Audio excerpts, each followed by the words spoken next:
సదాశివసమారంభాం శంకరాచార్యమధ్యమాం అస్మదాచార్యపర్యంతాం వందే గురు పరంపరాం. శ్రీమాత్రే నమః. ప్రేక్షకులందరికీ స్వాగతం.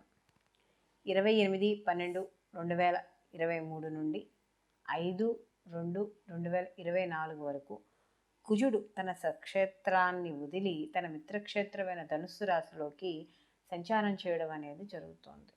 ధనుస్సు రాశికి రాశాధిపతి వచ్చి గురువు అయితే ఈ కుజుడు వెళ్ళి యొక్క మూల 4 పాదాలు, అలాగే పూర్వాషాఢ 4 పాదాలు, ఉత్తరాషాఢ 1వ పాదం మీద ఈయన ఈ 5వ తారీఖు వరకు, అంటే ఫిబ్రవరి 5 వరకు ఈయన సంచారం చేయడం అనేది జరుగుతోంది. అయితే ఇక్కడున్న నక్షత్రాల్లో కానీ చూసుకుంటున్నప్పుడు ఈయనకి మూలా నక్షత్రము, అలాగే మనకి ఉత్తరాషాఢ నక్షత్రానికి వచ్చేటప్పటికి వీళ్ళిద్దరికీ మిత్ర నక్షత్రాలే కాబట్టి, అంటే ఆ యొక్క గ్రహాధిపతులు వచ్చే మిత్రులే కాబట్టి ఎక్కువ శాతం వీళ్ళకి అనుకూలంగా ఉండడం అనేది జరుగుతుంది. కాబట్టి ఈ యొక్క కుజుడు ధనుస్సు రాశిలో సంచారం చేయడం వల్ల ద్వాదశ రాశుల వారికి ఎటువంటి శుభ ఫలితాలు ఉండబోతున్నాయి, ఎటువంటి పనులు చేయవచ్చు, ఎటువంటి అశుభ ఫలితాలు ఉంటున్నాయి, ఎటువంటి పనులు చేయకూడదు అనే విషయాన్ని ఇక్కడ మనం తెలుసుకుందాం. మకర రాశి వారికి ఈ కుజుని యొక్క సంచారం, అంటే లాభస్థానంలో ఉన్న కుజుడు వ్యయస్థానంలోకి మారడం అనేది జరిగింది. ఎప్పుడైతే కుజుడు వ్యయస్థానంలోకి మార్పు చెందాడో, అయితే అక్కడ మకరం వాళ్ళకి కుజుడు ఉచ్చస్థితి అయినా కూడా ఇక్కడ ద్వాదశ స్థానంలో సంచారం చేయడం వల్ల సహజంగా ద్వాదశ స్థానం ఏం చెప్తాం, హాస్పిటలైజేషను, అలాగే అధికంగా వ్యయ ప్రయాసులు, అలాగే ప్రయాణాలు, ఇలాంటివన్నీ కూడా చెప్తాం. కాబట్టి ఈ కుజుడు ఎప్పుడైతే వ్యయస్థానంలో సంచారం చేస్తున్నాడో ఆరోగ్య విషయాల్లో జాగ్రత్త వహించాలి.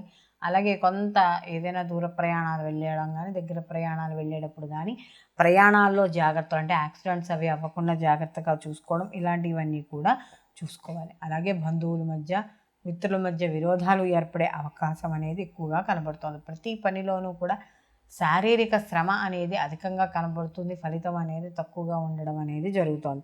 అలాగే దేశ సంచారం చేయడం, అంటే దేశాంతట ఎక్కువగా వెళ్ళడం, అంటే వ్యాపార పరంగా కావచ్చు, వృత్తిపరంగా కావచ్చు, ఏ పరంగానైనా సరే ఎక్కువగా కాస్త సంచారం చేస్తూ ఉండడం అనేది జరుగుతుంది. కాబట్టి అలాంటి విషయాల్లో సంచారం చేస్తున్నప్పుడు దేశ సంచారంలో కూడా కాస్త మార్పులు, అంటే కాస్త ఇబ్బందులు పడే అవకాశం అనేది ఇక్కడ ఈ యొక్క మకర రాశి వాళ్ళకి కనబడుతోంది. అలాగే వీళ్ళకి ఎప్పుడైతే వ్యయస్థానంలో ఈ యొక్క కుజుని యొక్క సంచారం అనేది జరుగుతోందో కాస్త శారీరక ఇబ్బందులు, వ్యాధులు, అంటే ఈ అంటువ్యాధులు ప్రబలడం, ఇలాంటివి కూడా ఎక్కువగా వచ్చే అవకాశం ఉంది. కాబట్టి అలాంటి విషయాల్లో కాస్త ఇబ్బందులు అనేవి కలుగుతాయి. దాంతోపాటు శారీరకమైన ఇబ్బందులు, అంటే ఏదైనా వీళ్ళు కుటుంబానికి దూరంగా వెళ్ళి ఎక్కడైనా ఉద్యోగపరంగా ఉంటున్నప్పుడు, వాళ్ళు ఒంటరిగా ఉంటున్నప్పుడు శారీరక అలసటలు అవన్నీ కూడా ఏర్పడే అవకాశం అనేది కనబడుతోంది.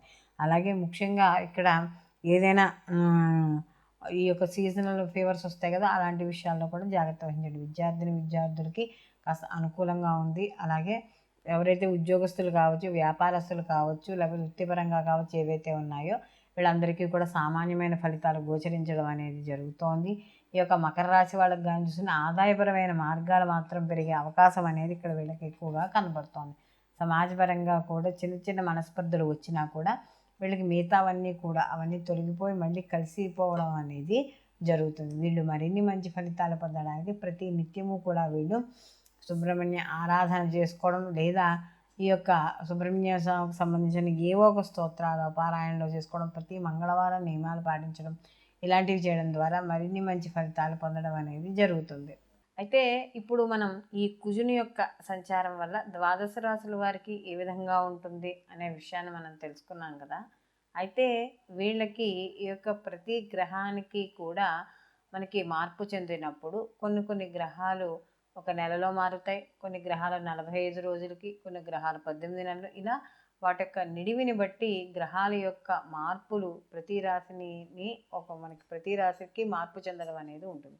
ఆ మార్పు చెందినప్పుడు ఇక్కడ ఏమవుతుందంటే కొన్ని రాశుల వారికి శుభ ఫలితాలు, కొన్ని రాశుల వారికి అశుభ ఫలితాలు అనేవి ఖచ్చితంగా కనబడతాయి. అందరికీ ప్లస్ పాయింట్లు ఉండవు, అలా అని చెప్పి అందరికీ మైనస్ పాయింట్లు ఉండవు. ఏదో ఆ సమయం ఏదైతే ఆ గ్రహం ఎన్ని రోజులైతే, ఎన్ని నెలలైతే అక్కడ సంచారం చేస్తుందో ఆ సంచారిస్తున్న సమయంలో ఆ గ్రహం మాత్రమే ఇచ్చే అశుభ ఫలితాలు శుభ ఫలితాలుగా మనం చెప్పుకుంటున్నాం.